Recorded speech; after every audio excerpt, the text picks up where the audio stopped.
আসসালামু আলাইকুম। আজকে আমি আপনাদের সাথে শেয়ার করব পায়জামার মোহরের সুন্দর একটা ডিজাইন। প্রথমে আমি একটা পায়জামা কেটে নিয়েছি আর এখানে আমি 2.5 ইঞ্চি পরিমাণে একটা দাগ দিয়ে নিচ্ছি। আর এই দাগ বরাবর আমি একটা দাগ টেনে নেব যে ডিজাইনটা করব তার জন্য। আমি এখানে 14 ইঞ্চি পরিমাণে মোহরি রেখেছি, আমি রাখবো হচ্ছে 12 ইঞ্চি পরিমাণ। 2 ইঞ্চি এক্সট্রা রেখেছি আর একটা লেস দিয়ে এভাবে ডিজাইনটা করব। এর জন্য প্রথমে আমি একটা পেস্টিং পেপার একটা কাপড়ে লাগিয়ে নিয়েছি আর কাপড়টা দুই সাইড দিয়ে সুন্দর করে কেটে একটা ডিজাইন তৈরি করে নিচ্ছি। আপনারা দেখতেই পাচ্ছেন একটা সিম্পল ডিজাইন করতেছি, কিন্তু এটা তৈরি করার পরে অনেক গর্জিয়াস হবে। এভাবে আমি পুরো কাপড়টা সেলাই করে নেব। দাগ কেটে নিলে আপনাদের বোঝার সুবিধা হবে, এজন্য আমি আপনাদের দাগ কেটেও দেখাচ্ছি কিভাবে এটা দেবেন। আন্দাজ করে দিলেও হবে, তবে দাগ কেটে নিলে এটা ফিনিশিংটা ভালো হবে। এজন্য আমি 1.5 ইঞ্চি পরিমাণে একটা করে দাগ দিয়ে নিচ্ছি। আর এই দাগ বরাবর একটা করে চাপ সেলাই দিয়ে নেব।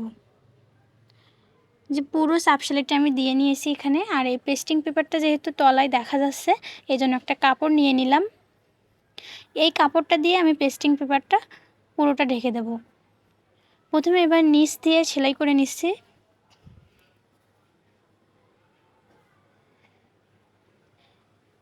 নিচ দিয়ে এভাবে সেলাই করে একটা করে চাপ সেলাই দিয়ে দেব, যেভাবে আমরা কামিজের গলায় চাপ সেলাইটা দিয়ে থাকি।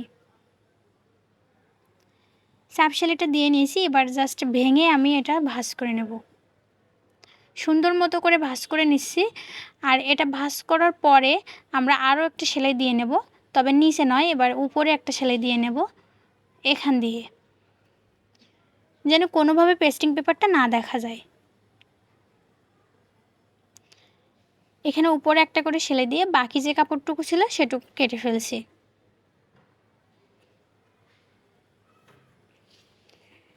আমার রেডি হয়ে গেছে নিচের ডিজাইনটা করা। এবার পায়জামাটার নিচের অংশে যে লেসটুকু লাগাবো সেটুকু লাগিয়ে নেব।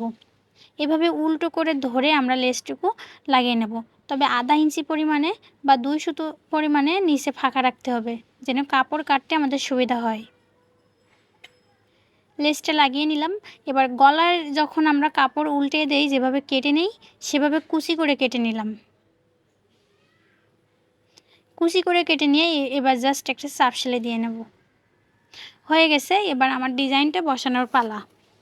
এখানে আমি একটা মাপ দিয়ে নিয়েছিলাম। আমি যেহেতু 12 ইঞ্চি পরিমাণে রাখবো, সেহেতু 12 ইঞ্চির একটা মাপ দিয়ে নেব। এখান দিয়ে মাঝখান বরাবর ধরে আমি আমার মাপ করে নিচ্ছি। যেহেতু আমার কাপড়টা একটু ছোট, সেহেতু আমি মাপটা দেখিয়ে দিচ্ছি। আপনারা চাইলে একটু বড় কাপড় নিয়ে পুরোপুরি অংশটা ঢেকে নিতে পারেন। এখান দিয়ে একটা জাস্ট চাপ সেলাই দিয়ে নেব। আমি তখন যে কাপড়টা কেটেছিলাম নিচে 2 ইঞ্চি পরিমাণে রেখে, ঠিক সেভাবে এখন সেলাইটা দিয়ে নিলাম। এই যে আমার রেডি হয়ে গেছে পায়জামাটা। এর ফিনিশিংটা খুব সুন্দর আসছে। এখানে এই যে 12 ইঞ্চি পরিমাণে আমি মোহরিটা রাখবো, সেই পরিমাণে আমি সেলাই দেওয়ার জন্য একটা দাগও কেটে নিয়েছি। এই যে আলহামদুলিল্লাহ খুব সুন্দর হয়েছে। ফিনিশিংটা খুব ভালো হয়েছে, কাস্টমারেরও খুব পছন্দ হয়েছিল। কাস্টমারের তো পছন্দ হলোই, আর কম সময়ে এত সুন্দর একটা ডিজাইন যদি আপনাদের পছন্দ হয়ে থাকে অবশ্যই একটা করে কমেন্ট করবেন। কিন্তু যাই হোক গাইস, আজকে রাখছি এই পর্যন্ত। আবার আসবো নতুন কোনো ভিডিও নিয়ে। আল্লাহ হাফেজ।